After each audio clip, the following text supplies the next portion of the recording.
mga bayan, so andito tayo ngayon sa bayan ng Hamindan, Capiz, Philippines. So ito yung papuntang Lucero, no?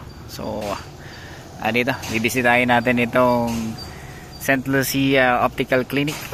Katabi niya yung bread and butter, laundry shop po ng Lava. Alright, yung way na to, no, ay papunta pa ng Tapas. Pag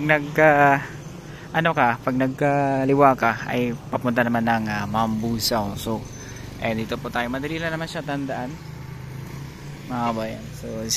So papasok tayo dito sa loob.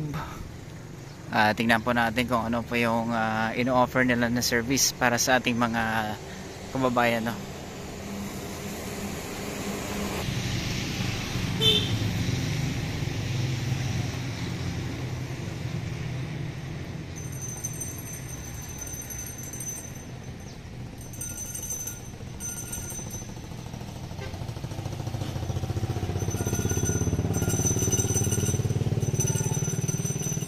Mga kabayan, so ito po at andito po tayo ngayon at ipapakita ko sa inyo yung napakaganda nilang optical clinic po dito sa bayan po ng Hamindan. Mga kabayan, kung gusto nyo pumunta at bumili po ng salamin para po sa ating mga nanay, tatay, no?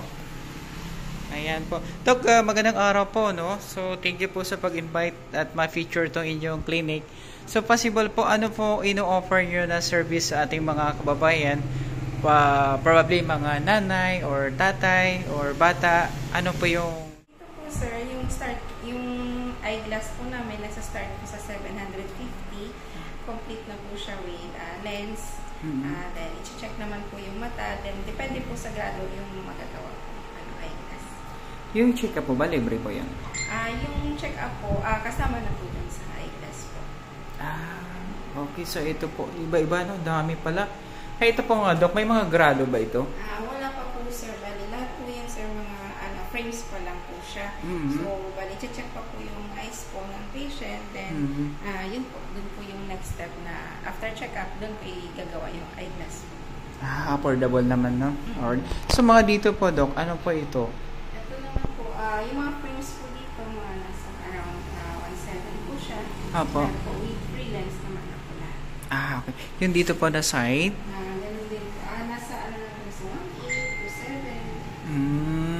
Alright mga kabayan, no, pag halimbawa bibili kayo dito ng salamin, hindi pa pwede yung bili lang kayo ng bili. Si Doc po yung mag-advise kung ano po yung grado na ibibigay sa inyo na salamin, tama pa, Doc? I-check po yung mata. Meron po kayong machine, pwede masilip po. Alright, so bago pala kayo bumili ng salamin mga kabayan, mayroon pong device, no?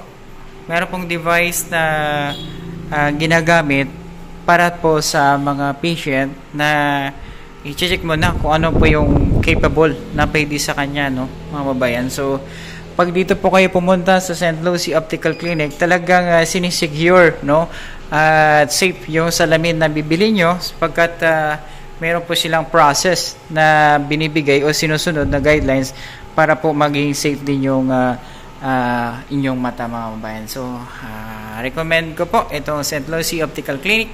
Punta na kayo dito, support po natin ang kanilang clinic mga kabayan. Huwag na kayo lumayo, dito na po tayo sa bayan po ng Hamindan kung dito po kayo nalalapit, no? Alright, so nandito po. Hi ma'am, Doc Joanne. Dito po tayo, no? Ano po tawag dito sa device na to? Ito po sir, ang tawag po dito, ito po yung slit lang po. So usually po yung chinecheck po namin dito if yung kung may pulling po sa patient or may problem sa external eye check.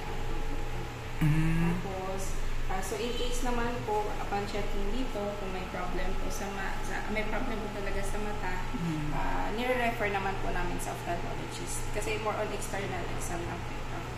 Tapos, ito naman po, high-tech ata yan, dito naman po i-check yung initial po na grado ng grado po ng patient. So, after po nito, i-manual check na po. Tapos, papabasahin po yung patient sa monitor po. So, ayan mga kabayan, may gamit po si Doktora dito, no? High-tech ata ito na device. So, probably, ito po ay dadaan po kayo dito. Trabaho pala nitong device for initial checking po para sa ng grado sa patient. So, ayan. Ayan. So, after po dito, Doc, ano po yung next? Mamanual check po siya. So, dito na po siya. Kaya na po yung lens. Alright, mga kabay, so good na kayo dito lalo na sa ating mga senior. Na pag senior ba, may discount? Yes po. 20% Ayan. discount po for senior and PWD. Ayun, mga kabayan. So, and dito po, napakaganda po ng kanilang clinic, mga kabayan. Malinis. Ayan po, Talagang affordable naman po, no? Pag halimbawa ay pupunta po kayo dito. So, andito po yung, ano po ito, Doc? Binabasa po ito ng... Yan po yung chart po na magte-test kung hanggang saan yung kaya basahin ng patient. So, paliit po yung letters dyan. Ayan, mga kabayan, At narinig nyo po yung sinabi po ni Doc, no? Talagang isa ito sa may recommend ko dito sa bayan po na Kamindan na optical clinic, mga kabayan.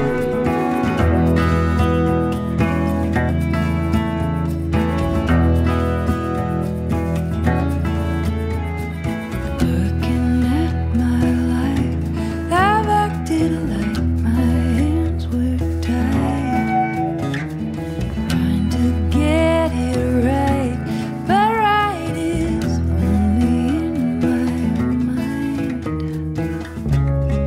Keep on waiting for something that never comes. Perfect isn't real, so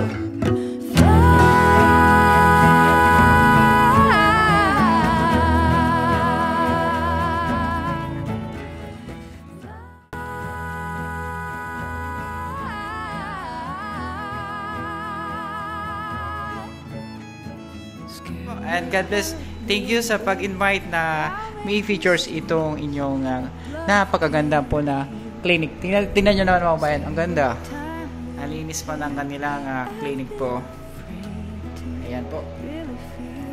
So hanggang sa muli po. Thank you po. And God bless. Thank you. Dr. John. Salamat po. Bye-bye. Thank you.